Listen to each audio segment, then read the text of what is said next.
지금 거는 학생부 종합 전형, 대학에서 말하고 있는 학생부 종합 전형이 왜 중요한지, 그리고 또 그걸 통해서 어떻게 대학을 가야 하는지에 대해서 자료니까 보시면 되겠습니다.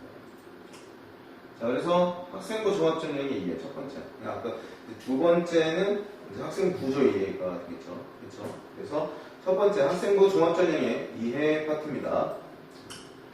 자, 이 사진이 뭔지 아냐? 6.25 전쟁 직후에 대학 입학고사 현장 사진입니다. 우리나라가 대학을 이렇게 뽑았다는 거죠. 사람들이 많아, 안 많아? 아니지. 근데 지금 뭐 거의 65만인데 대학 수업 인구에 비하면 상당히 적은 숫자죠. 그래서 대학 입학고사가 이렇게 있었어요.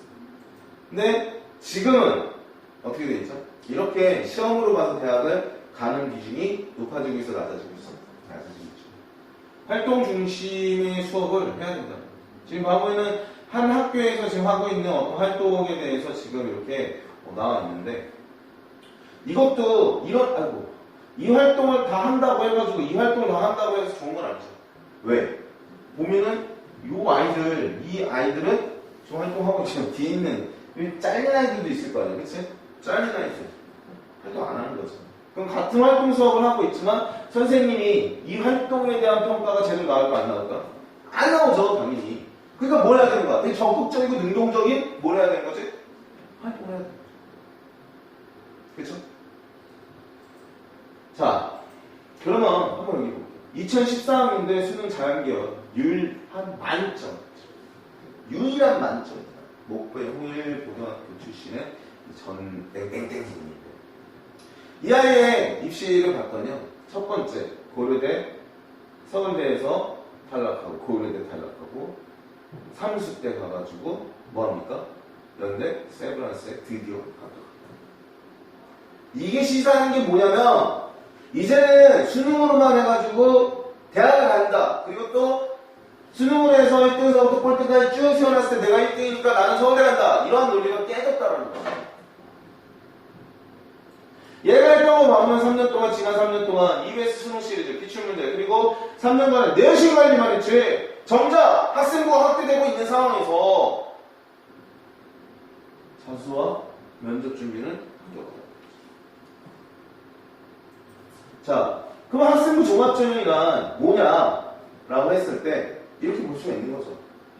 학생부 종합전형은 대입 전문가인, 입학사정관이 학생의 잠재력을 종합적이고 정성적으로 평가한다고 했죠.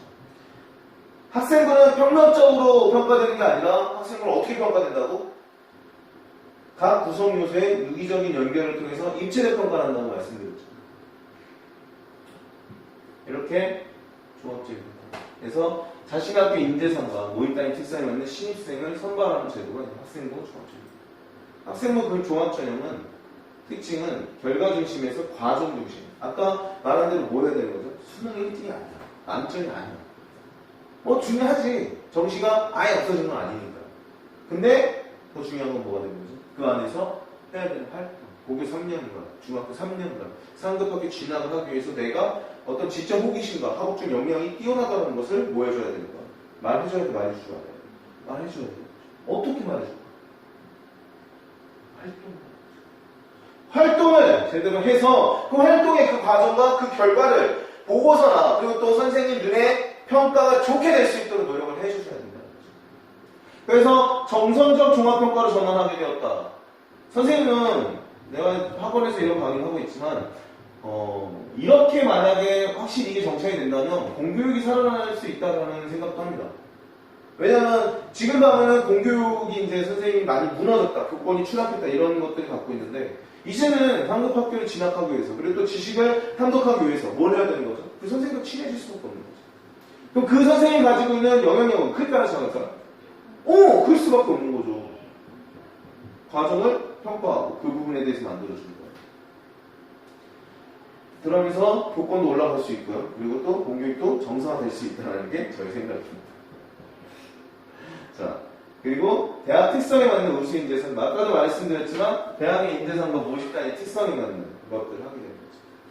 그래서 대학의 학생 선발 자율성이 확대되고 대입 전형의 선진화가 나타난 것입니다. 엊그제 그러니까 지난주에 발표됐죠. 연세대학교 입시후반.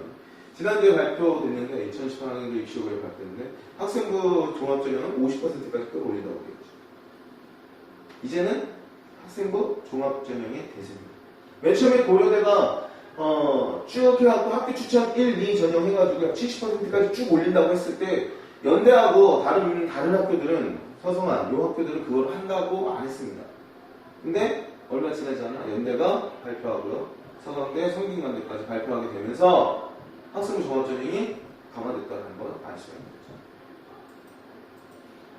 자, 그래서 대학 입시 전형의 변화를 보시면 2014학년도에서는 학생부 교과와 종합, 논술까지 포함한 수시가 44.5%였고 2016학년도에 봤을 때 50.4%까지 늘어나게 되었습니다. 지금 학생부 종합전형이 지금 뭐하고 있는 거죠? 지속적인 확대를 바꾸고 있는 거죠. 아까 그 수능 만점자, 유일한 만점자였던 그 목포에 있는 그 학생처럼 그냥 앉아서 문제풀이만 한다면 결국에 나중에 여러분들이 대학 가는 시기에 가서는 상당히 줄어들 수밖에 없는 갈 수 있는 방법이 정시밖에 없다는 거죠. 그렇죠? 학생부 종합전형을 준비하기 위해서는 어떻게 해야 된다고요? 우선은 활동을 잘 해야 되고요. 그 다음에 도서관리, 그 다음에 세분의 특기관리, 그 다음에 창의적 체험활동관리, 여러가지 관리만 해야 됩니다. 자, 그러면 상위권 대학은 왜 이렇게 학생부 종합전형을 확대하는 걸까요? 한번 풀어봐 보세요. 몇 번이에요? 3번. 설마 1번이라고 하는 학생 없죠? 미친 건 아니겠죠? 상위권 학생들이 이런 건 정말 고민 결과죠. 이건 2013학년도 이제 경희대 입학생 성취도에 대한 학습에 대한 분석 결과입니다. 좌측에 있는 아이들이 4.5 만점에서 3.19의 평균점을 갖고 있는 반면에 이쪽 우측에 있는 아이들은 2.74의 평균점을 갖고 있습니다. 그러면 여러분들이 봤을 때 좌측의 아이들이 공부가 더 대학교 공부를 더 잘한다고 보입니까? 아니면 우측의 아이들이 더 잘한다고 보입니까? 좌측이겠죠. 4.5 만점에 3.199 얘는 2.74니까 거의 지금 0.5 정도의 차이가 있네요. 그쵸? 2학기 가서는 더 멀어집니다. 그쵸? 그럼 얘네들 출신을 봤더니 어느 출신이냐? 좌측에 있는 아이들은 네오르네상스, 학교생활 수사, 고교, 교육과정, 사회고. 다시 말해서 입학사정관자는 수시로 뽑힌 아이들이고요. 오른쪽 아이들은 정시로 뽑은 아이들입니다. 수능으로 뽑은 아이들. 그럼 대학 입장에서 봤을 때는 수시로 뽑은 아이들이 더 공부를 잘하게 평가를 받고 있으니까 정시로 뽑은 아이가 더 공부를 잘한다고 평가받습니다. 수시인 거죠. 당연히 이런 고민 결과가 있는 거죠. 그리고 또 이 아이들은 이 학교를 들어오기 위해서 자소서 면접을 준다는 아이들이죠.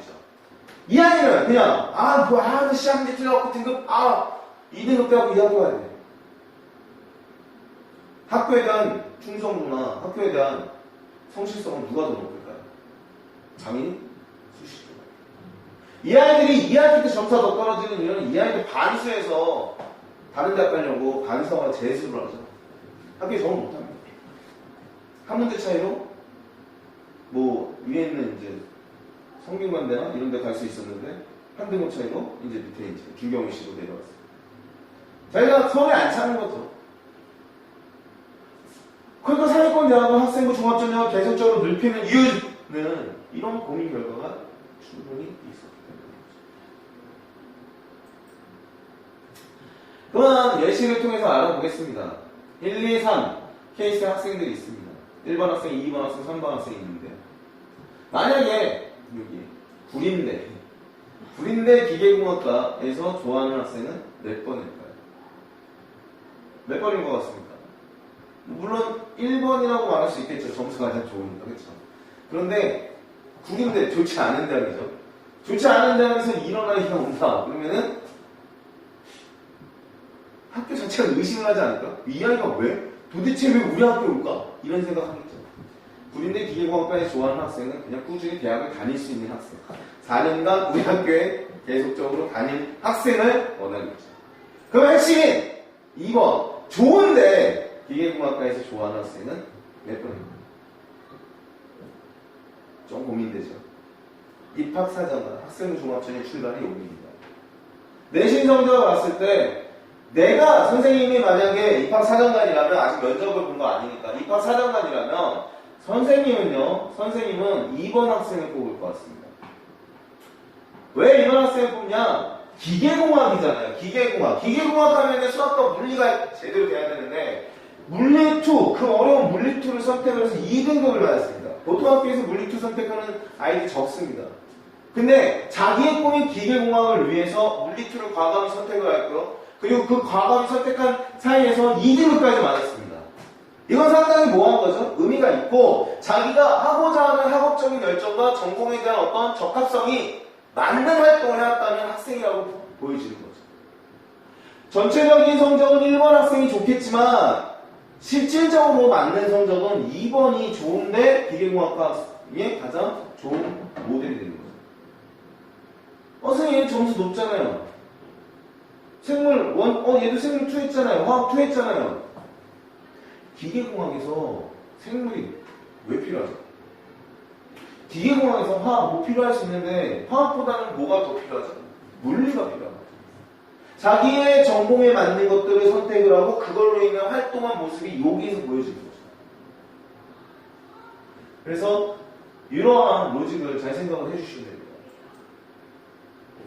자, 어머님이라고 표현했습니다. 이제는 학생부 종합전형 면접의 시간.